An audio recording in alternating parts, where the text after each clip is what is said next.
Welcome to Michigan Out of Doors. I'm Jenny Olson, and this week we've got a brand new show for you all about wintertime fun here in Michigan. I tagged along on the 3rd annual squirrel hunting competition that took place north of Flint, and Jimmy's got some other fun stuff for us this week too. Well, that's right, Jenny. We do have a few more things on this week's show for everybody, and we're going to start indoors at the Ultimate Fishing Show. Going to see what that was all about. Then we're going to take some of our friends from that show and head out onto the hard water and do a little ice fishing. We've got a brand new show for you, so you stay tuned. I'm Jimmy Gretzinger. It's time for Michigan Out of Doors. From the first spring rains to the soft summer breeze, dancing on the pine forest floor, the autumn colors catch your eyes. Here come the crystal winter skies. It's Michigan, Michigan Out of Doors. Someday our children all will see this is their finest legacy, the wonder and the love of Michigan. As the wind comes whispering through the trees, the sweet smell of nature's in the air. From the Great Lakes to the quiet stream, shining like a sportsman's dream, it's the love of Michigan we all share.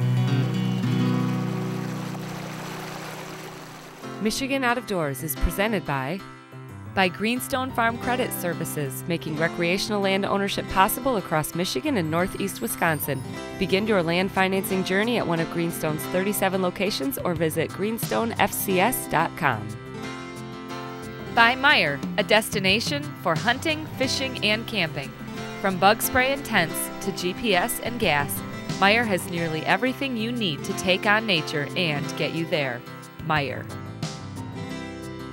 By Chappelle, a Michigan company providing shelters, sleds, and accessories for your time on the ice or in the woods. Featuring the FX Series flipovers, the new Wide House and Trail House pop-ups, Chappelle has you covered on the web at chappelle.com. By Country Smokehouse, offering a variety of meat products. Country Smokehouse is located 3 miles south of I-69 on M53 just south of Imlay City. Country Smokehouse is a meat processor, a butcher, and a destination for sportsmen.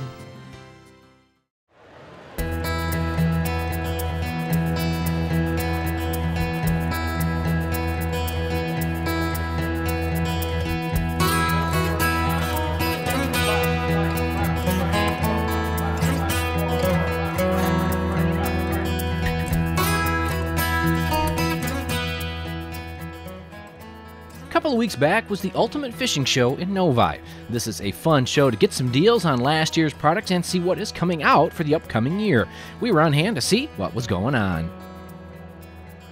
What are some of the, you guys have this booth is packed with people just excited about all the fishing gear. You've got some new stuff, I'm assuming. Tell me about some of the new gear people are excited about. We have some great new stuff here. Some new Hottentots, custom Hottentots for the people. Rappel's got some new ice fishing stuff out. Have the whole new shanty booth here, the ice fishing, the augers, all kinds of new stuff for ice fishing. People got a little taste of it so far this year. It's supposed to get cold again next week. People are excited buying shanties. They're over there looking at the new rod and reel. We've got a Berkeley booth here, new products from Berkeley. Everybody's happy to be out here looking forward to a great season. What we bring down is 2 70 by 30 foot booths down here for Frank's Great Outdoors. It's a long time to set this up. We bring down all the products that we have in our store, give great deals for it. One time a year that we give these great deals for the anglers that come out to meet the reps, meet the factory people that are out here. It's an exciting time. Looking forward to great things to come for this year. We always have fun looking at the newest gear on the market and catching up with old friends. One of the folks we talked with was Mike Bodecker. Mike has been on the USA fishing team for 5 years in a row and really is one of the most knowledgeable ice fishermen we know. I've been trying to relate my world experiences with the tackle that we use fishing in the World Championships as compared to what we fish with in the United States. In the United States, we fish with stuff that is 10 times bigger than they use in the Worlds. But I try to relate that to everybody in the United States thinks that you need a big bait to catch a big fish. And I found out in World Championship fishing, the small baits still catch the big fish, but you can, with the small baits, you can catch every fish in the hole and just pick them right off there, one right after the other. Good point. Yeah, cool. yep. Right, Never be afraid to go small. So you even taught Jimmy Gretzinger how to catch a couple on the ice, right? Yes, yep. We tried to get him fishing with a palm rod. the little short rods that we use in the World Championships, and it was a little breezy that day, so the line was all going all over the place, but it's fun though. Cool. All right, thanks. Anytime. Good luck out there. Thank you, appreciate it. The show was great, but spending time indoors dreaming about the outdoors, well, it's okay. But I decided to opt for having some of these ice fishing pros give us some pointers while on the water.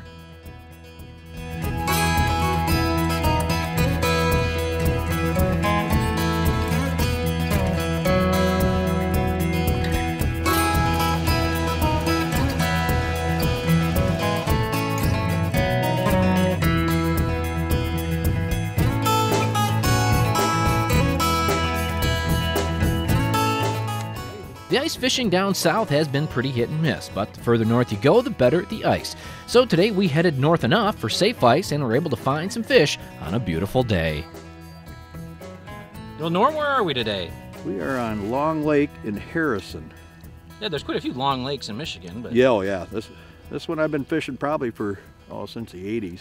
Huh.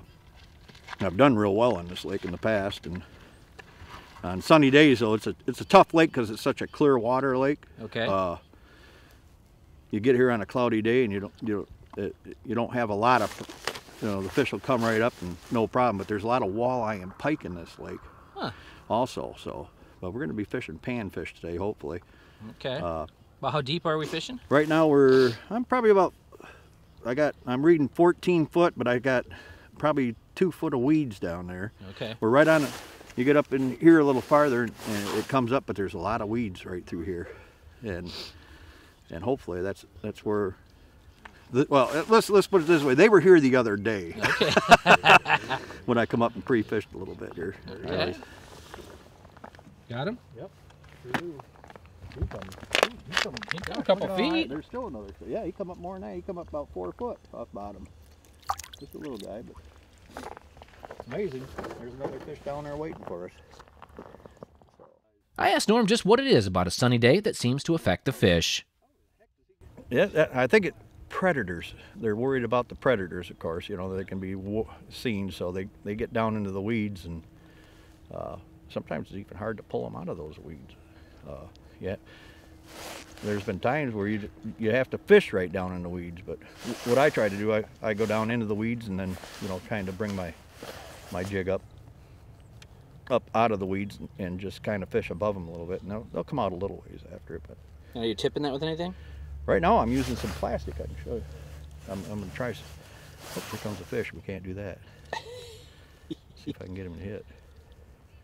Oh, there he is. So I don't know whether we got any size to him, but it's a fish. Start with. He come way up out of there. I was surprised.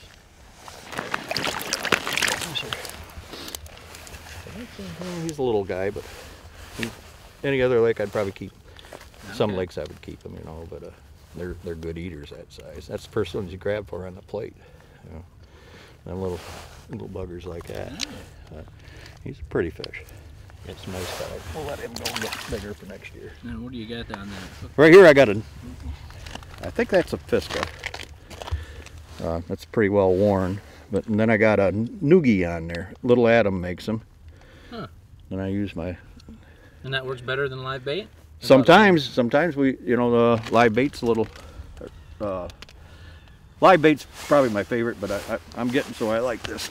Okay. This plastic. I catch a lot of crappie like them and bluegill both. It's surprising.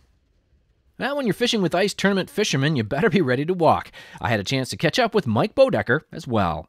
In March, we had the national tryouts. We had a 3-day deal there where there was an open tryout for anybody in the United States that wanted to try to get on the USA team. Okay. That was, we fished in Wausau, Wisconsin, at Big Old Plain Reservoir, and that's where they're going to have the World Championships this year, just in about another third weekend of February. Okay. They're going to be the World Championships here back in the United States again. Oh, now are you fishing in that? Yes. Yep. I ended up in the trials last March. I ended up first place again. Oh, nice. So I've been actually in 5 years. I'm the only guy that's been on the USA team 5 years in a row. Wow. And so they'll be over in Wisconsin next month? Next month, yep. Oh, Yep, that'll and be they're cool. they're looking forward to that. They've got a couple new countries coming. Japan is coming this year. Mongolia is coming this year. Wow. So we've got we've got 2 countries from, actually 3 countries now from Asia, and all the European countries, and we're kind of disappointed Canada that wasn't sending a team this year for some reason. I don't know why, but Well, hockey's back in action. yeah, so yeah, they got them going. So yeah. It is really fun to hear the stories of the World Championships, but for most of us, we really just want to know how to fish a new body of water around home. Let's say you're visiting relatives and you got a half a day to go fish, and you go down to the local lake, no tracks, no nothing. What would you do as you look at a body of water? Would you just drill a bunch of holes and look for structure? Well, I drill a lot of holes, but a lot of things I look for is the contour of the outs, you know, the land around it. Okay. You know, if there's hills or something like that, you know, there might be a drop off, or if, you know, and sometimes weeds will get caught up in the ice or something like that too, you know, on top of the ice. If there's not a lot of snow on the ice or something like that, you look for weeds, you know, in the ice or something like that. And a lot of times you'll drill right there and weeds, you know, you'll find a weed bed or whatever. But the contour of the land is basically, you know, what I go by. That's a good place to start. Okay. Yeah, it's a good place to start. Or go to the local bait shop Okay. and ask some questions, you know. That works real well. I always like to see the new homemade gear that some of these guys have. I figure if they think it's good, it's worth learning about.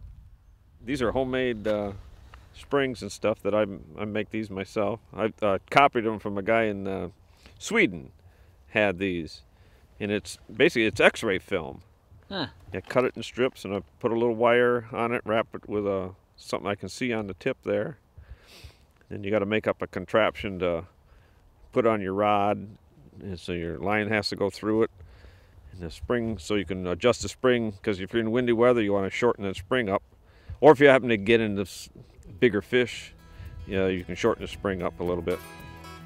So there you have it. Some good tips by some of the best ice anglers we know. And as winter tries to set in, make sure you drill a few holes this year. Spending time on the hard water is good for the soul and good on the dinner table as well.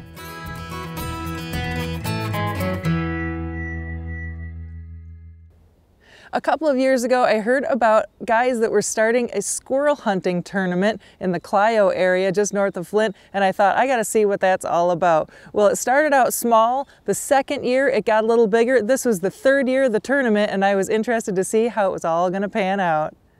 When the Chrome Squirrel Hunting Tournament began just 2 short years ago, 16 two-man teams entered the competition for a total of 32 hunters. In its second year, the event grew leaps and bounds with 122 teams or 244 hunters participating in this fun competition that's based out of Clio, Michigan.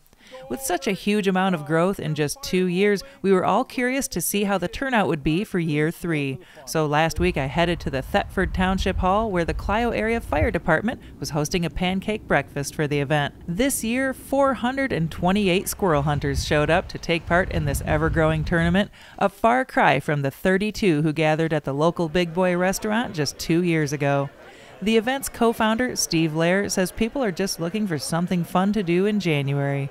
I just think it's that time of year. There's nothing really going on. There's ice fishing's kind of iffy right now, and these guys, just want to get outside and hunt. And it's great. We got all these guys. We got women. We got youth.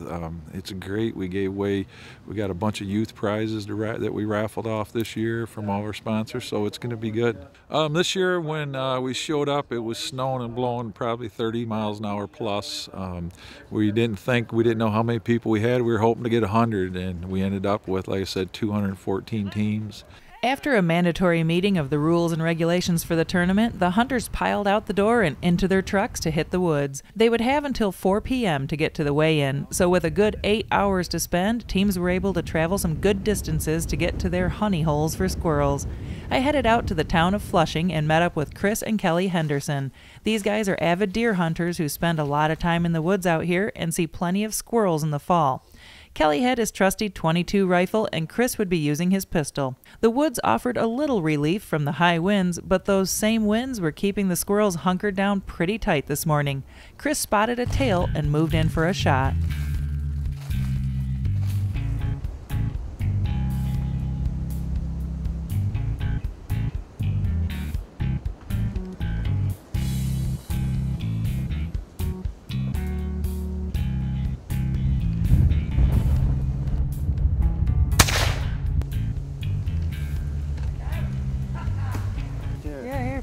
up. Let's see.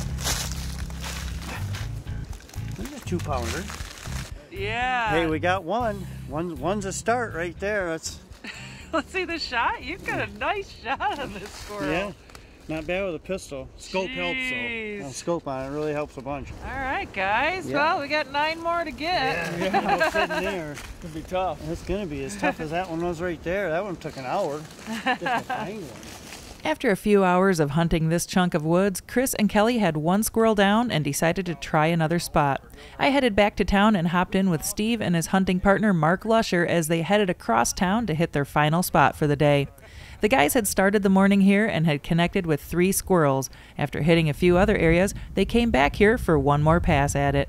Earlier in the day, all of the squirrels they saw were out in a field feeding or sitting low in trees on the field edge. Nothing was in the field this time, but Mark spotted one on the field edge and Steve made a move on it. Where is he? Nice. He's down. Good job, partner.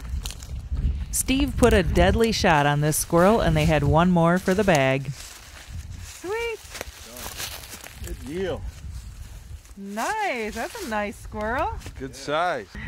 6 more to get and we'll be done. This is the field they've all been in. We shot all 4 of them out of this field just working back and forth today like that. And they're sitting along the edge and a couple of them will run out the center and run back in, and we just seen another couple of them go in. So we're gonna give it a couple more minutes here and see what happens. All right, and then you got to get back and then we facilitate gotta get back the weigh-in. The weigh-in, yeah. That's the big one. So, yeah. Well, if this thing gets any bigger, you're not gonna be able to come out and hunt. You're gonna have to be back organizing it all day. We'll get organizers, but I'm always gonna hunt. That's that's the fun part of it. So cool. Yeah. Well, 4 p.m. came around and the teams started gathering at Ed's Archery to weigh in their game bags. The daily limit on squirrels is 5 per person, so the 2-person teams could weigh in a total of 10 squirrels. With a line stretching out to the road, it looked like most of the teams had at least something to bring to the weigh-in. Did you do this last year? No. Okay. First year. All right. My stepson was wanting to go squirrel hunting, so it was a good excuse. Cool. All right. Pretty fun. Yep. Good deal. How about you guys? We got 9. 9? That's pretty respectable. Junior got the good shot of the day, though. All women teams? Yes. Really? Cool. So what made you want to come out and do the squirrel hunting tournament? My daughter-in-law wanted to get her out hunting. It's her first time, so we thought we'd try it. That is so fun. And what did you think of squirrel hunting? It was different than deer hunting, for sure. I'll say. It was fun, though. Yeah. Definitely do it next year. Get to move around and stay warm, right? Yeah. Here. Do you have 10? Got 10. Nice. All right. Yep. How did that go for you? It was better this morning when it was sunny out. Yeah? Yeah. Once the clouds came in? Once the clouds came in, that 10th one was hard to come by. All right. Well, you did. You pulled it off. Yep. Yeah? Yeah. How'd it go? Good. Yeah? Did you see any? Yeah, we got 10. You did? Yeah. Sweet. Lots of successful teams here for the weigh-in, including Matt and Joel, who won the trophy the first year. Besides a sweet traveling trophy, the Chrome Squirrel pays out in prize money, too. We paid 25 spots this year. Last year we only paid 10. Okay. Last year we had 122 teams, and this year we jumped up to 214 teams. We're going to have to get a bigger venue. Ed's Archery is just too small. I guess we've already booked tents for next year. They've already booked our tents and our hall for next year. Cool. So we paid 25 spots, and first place paid $750. Very cool. So what's your take on all this? I mean, it's pretty cool to see this many people. It's amazing. It just not a real good day today, and a lot of guys just, the first year we did it, there was no ice, so nobody could go ice fishing. So we just, let's throw a tournament together for squirrel hunting. So, and then it exploded into this. So I don't know what next year's going to bring. With the way we've seen this tournament grow, I'm sure next year will be even bigger. With all the many door prizes given away, it was time to announce the winners of the Chrome Squirrel. Third place went to Derek and Caleb, with 10 squirrels weighing in at 19.68 pounds. In second place were Brandon and Dan with a weight of 19.81 pounds. Last year's winners, Roger and Dave, stepped up to present the traveling Chrome Squirrel trophy to this year's winners, Dale and Chad Rybert from Chesaning, who brought in 10 squirrels at 20.06 pounds. Congratulations to all who took part in this annual event, and to Steve Lair and Rich Kelly for organizing it and giving us all something fun to do in the dead of winter here in Michigan's Out of Doors. Thanks for joining us this week for Michigan Out of Doors. Make sure you join us over the next few weeks. Lots of brand new exciting stuff happening. We'll be out ice fishing, rabbit hunting, all over the place. Make sure you join us for all that excitement and more. Well, hey, and if you missed part of this week's show or last week's show, want to see what we're going to be up to, you can always check out our website at michiganoutofdoorstv.com. And if you do the Facebook thing, we are there as well. Lots of good stuff coming over the next several weeks. So hopefully we'll see you right back here next week on your PBS station. Michigan Out of Doors is presented by Showspan, producing consumer shows including Outdoorama February 21st through the 24th at Novi's Suburban Collection Showplace. The show features tackle, trips, boats, outfitters, wildlife encounters, and of course Big Buck Night. That's Outdoorama in Novi February 21st through the 24th. By Propane, exceptional energy. Propane retailers promote the safe use of Michigan-produced gas energy in homes, farms, and businesses across our great state. Learn more at usemichiganpropane.com. By Meijer, a destination for hunting, fishing, and camping. From bug spray and tents to GPS and gas, Meijer has nearly everything you need to take on nature and get you there. Meijer. Closed captioning is brought to you by Propane, exceptional energy. Propane retailers promote the safe use of Michigan-produced gas to outdoor enthusiasts across our great state. When I wander far away, a dream stays with me night and day. It's the road that leads to my home state. I am a Michigan man. Changing seasons paint the scene like rainbow trout in a hidden stream. The white-tailed deer in the tall pine trees. I am a Michigan man.